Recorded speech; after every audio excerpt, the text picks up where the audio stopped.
Teok এফআৰইউত dialysis ইউনিটৰ শুভ উদ্বোধন কৰিলে পবিত্ৰ মাৰ্ঘেৰিটাই। 11 বছৰ দুদিন আগতে সম্পূৰ্ণ কৰা নৰেন্দ্ৰ মোদীদেৱক প্ৰকৃতিয়ে ঈশ্বৰে তথা আই ভাৰতীয় শক্তি দিয়ে দেশখনৰ বাবে যাতে আৰু কাম কৰি যাব পাৰে। তদ্ৰুপ আমাৰ অসমৰ মাননীয় মুখ্যমন্ত্ৰী মহোদয় যাতে আপোনালোকৰ আৰ্থিক ধন্য হৈ আৰু আগুৱাই লৈ যাব পাৰে অসমৰ প্ৰতিটো প্ৰান্তৰ দৰে আমাৰ টিয়ককো। এই হিচাপতে টিয়কৰ সন্মানীয় বিধায়িকা ৰেণুপমা ৰাজখোৱা ডাঙৰীয়ানী আৰু আমাৰ জিলা সভাপতিৰ পৰা আয়ুক্তলৈকে সকলোকে মই ব্যক্তিগতভাৱে ধন্যবাদ জনাইছোঁ। সমগ্ৰ ভাৰতবৰ্ষতো কিন্তু এইটো হৈছে ডায়েলিচিছ কৰিবৰ কাৰণে আজিৰ পৰা মাত্ৰ কেইটামান দিনৰ আগতে মানুহ হয় গুৱাহাটীলৈ যাবলগীয়া হৈছিল, নহয় ডিব্ৰুগড়লৈ যাবলগীয়া হৈছিল, কিন্তু আজি আমাৰ টিয়কতো এফআৰইউত এই ব্যৱস্থা উপলব্ধ। কথাটো ইমান সহজ কথা নাছিল আজি কিছুদিনলৈকে। গতিকে এইবিলাকেই হ'ল পৰিৱৰ্তন। এইবিলাক পৰিৱৰ্তন আমি আগতে দেখা নাছিলোঁ, কল্পনা কৰিব পৰা নাছিলোঁ যে টিয়কতো যে ইমান উচ্চ মান বিশিষ্ট এপলৰ সাজবাব আৰু প্ৰযুক্তি আমাৰ টিয়কৰ এই ভিতৰুৱা অঞ্চলতো উপলব্ধ হ'ব। গতিকে এই যাত্ৰা আমাৰ সদায় অব্যাহত থাকিব।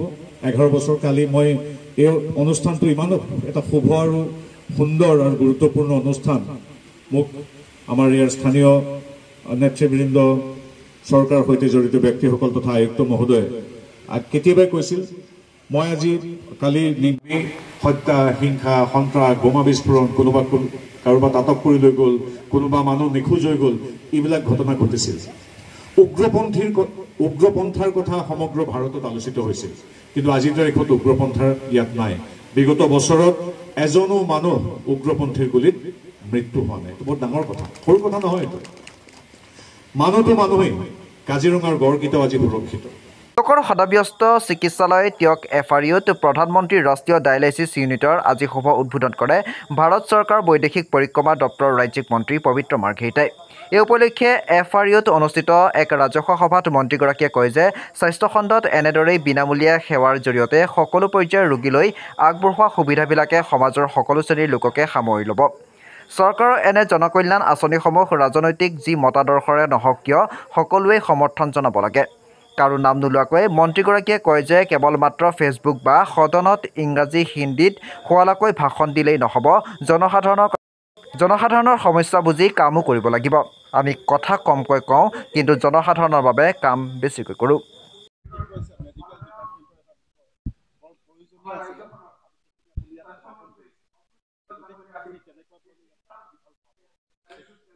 আজি এটা খুব গুৰুত্বপূৰ্ণ দিন আমাৰ যোৰহাট লোকসভাৰ টিয়ক সমষ্টিৰ বা বৃহত্তৰ টিয়ক অঞ্চলটোৰ স্বাস্থ্য খণ্ডৰ বাবে।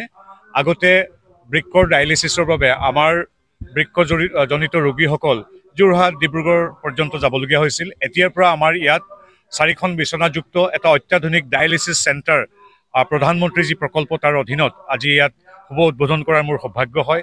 ইয়াত আইচলেশ্যন ৰুম আছে, ইয়াত নিৰ্দিষ্ট সংখ্যক মেচিনৰ লগতে 4খন বিচনাৰ সৈতে এটা সম্পূৰ্ণ আধুনিক প্ৰযুক্তি সম্বলিত এক ডায়েলিচিছ চেণ্টাৰ আজি উদ্বোধন কৰোঁ টিয়কত। এতিয়াৰ পৰা আমাৰ ৰোগীসকল দূৰলৈ যাব নালাগে, ইয়াতে তেখেতসকলে সেৱা লাভ কৰিব। আৰু মই অৱশ্যে প্ৰাৰ্থনা জনাইছোঁ যাতে আমাৰ কোনো টিয়কৰ কোনো ৰোগী ইয়ালৈ আহিবলগীয়া এটা পৰিস্থিতি কেতিয়াও নহয়, সকলো সুস্থভাৱে থাকক। হয়, ইয়াত আমি দেখিছোঁ যে আমাৰ এইখন হস্পিটেল অতি গুৰুত্বপূৰ্ণ। যোৰহাট চিভিল হস্পিটেলৰ পিছত বা চিকিৎসা মহাবিদ্যালয়ৰ পিছত টিয়ক এফআৰইউ আটাইতকৈ ব্যস্ত। প্ৰতিদিনে 150ৰ পৰা 200 লোক ইয়াত আহে আৰু ইয়াত স্বাস্থ্যকেন্দ্ৰত আমাৰ ইমান গভীৰ আস্থা আৰু বিশ্বাস আছে যে ইয়াত প্ৰসূতিসকলৰ 100% ইয়াত তেখেতসকলে সুচিকিৎসা আৰু সেৱা লাভ কৰে। গতিকে ইয়াত যি আছে আমি ইতিমধ্যে জিলা আয়ুক্ত আৰু আমাৰ শীৰ্ষ বিষয়াসকলৰ লগত আমি আলোচনা কৰিছোঁ আৰু পৰ্যায়ক্ৰমে আমি মাননীয় মুখ্যমন্ত্ৰী মহোদয় তথা স্বাস্থ্য মন্ত্ৰী মহোদয়ৰ লগতো আমি কথাখিনি পাতিম। নাই, তেনেধৰণৰ এতিয়া কম বেতন থকা কিছু কণ্ট্ৰেকচুৱেল আমাৰ কৰ্মচাৰী কেৱল টিয়ক এফআৰইউ নহয়, সিদিনা মই নাজিৰা এফআৰইউটো লগ পাইছোঁ। গতিকে তেনেধৰণৰ আছে আৰু এই ক্ষেত্ৰত চৰকাৰ জ্ঞাত। আৰু ইয়াৰ সবিশেষ কি মই এতিয়ালৈকে অধ্যয়ন কৰাৰ কাৰণে মোৰ ক'বলৈ কিছু অসুবিধা হ'ব। পলিটিকেলটো একো নালাগে আৰু ঠিক আছে।